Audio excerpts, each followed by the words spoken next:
Une des questions qu'on s'est posées cet été, je pense comme beaucoup d'entre nous, c'est quel va être vraiment l'impact de l'IA dans plein d'industries et dans notre métier. Il se trouve qu'il y a des bases de données en ligne qui existent qui référencent en fait tous les métiers possibles et toutes les tâches pour ces métiers. Donc nous, ce qu'on a fait, c'est qu'on a regardé ces pages-là, on a regardé ces tâches, et pour chacune des tâches, on a posé justement à une IA la question de est-ce que, oui ou non, c'est quelque chose qui est reproductible sur un ordinateur de façon plus ou moins automatisée avec l'IA générative, aujourd'hui et demain, est-ce que ça sera le cas? Et donc, on a fait ça sur pas juste un métier avec quelques tâches, mais tous les métiers dans toutes les industries. Et comment est-ce qu'on a fait ça il me semble qu'il y a 2000 métiers qu'on a recensés. On a été regarder différents sites. Bon, la première base qu'on a utilisée s'appelle Honnête Online, et c'est une des bases connues aux États-Unis qui référence vraiment plein de métiers. Donc à chaque fois, on peut voir là un aperçu. Il liste bien les tâches, etc. Nous, ce qu'on a fait, c'est qu'on a mis au départ ces liens-là, et on a fait analyser ces liens-là sur V7Go, qui nous donne du coup bien le titre du métier, et puis ensuite qui crée une collection avec toutes les tâches au sein de ce métier-là en regardant le contenu du site web. Donc là, on l'a fait, très bien. Ensuite, de faire un résumé de ces tâches-là en français, de retraduire ça en français, et puis ensuite de dire sur une échelle de fort à faible si l'impact est grand ou non. Et donc, on donne quelques exemples pour aider l'IA à mieux se reconnaître l'impact réel de l'IA sur les métiers. Donc on a fait ça pour se donner un petit aperçu de ce qui pouvait se passer. On l'a fait ensuite avec une autre base.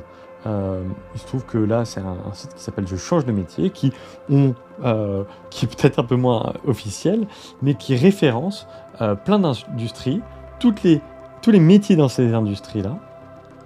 Et donc, on a demandé la même chose, de bien lister toutes les industries, et au sein de ces industries, ensuite poser la question, hop, je reviens en arrière, de donner un classement de l'impact de l'IA sur cette industrie-là.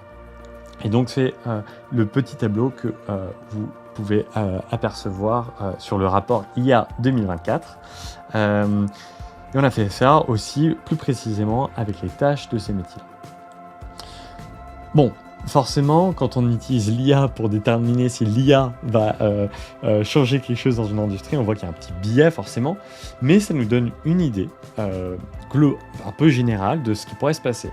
En l'occurrence, les métiers qui sont très proches de l'information, du digital en l'occurrence, vont être très fortement impactés par l'IA. Dès qu'on utilise son ordinateur de façon quotidienne pour faire des tâches administratives, pour créer, pour partager, pour réfléchir, en fait, l'IA va très certainement changer notre quotidien dans les années à venir. On voit, à contrario, que les métiers qui sont beaucoup plus relationnels, plus à l'extérieur, plus physiques, auront un impact plus faible, ou en tout cas l'IA aura un impact plus faible sur ces métiers-là. A priori rassurant pour donc les personnes qui travaillent par exemple avec les animaux ou qui sont dans l'artisanat. C'est un aperçu, peut-être que beaucoup de ces choses-là sont un petit peu intuitives, heureusement d'ailleurs, mais c'est en l'occurrence, c'est juste pour nous donner une petite idée et nous donner un petit peu, mettre comme un label d'extinction, ou en tout cas pour se rendre compte de l'impact que ça va avoir dans les années à venir. Je pense que les métiers dans les industries fortement impactées, tous ces métiers-là se posent déjà franchement des questions et se mettre à l'IA, ou en tout cas prendre le réflexe de l'IA, aujourd'hui est une bonne chose à faire.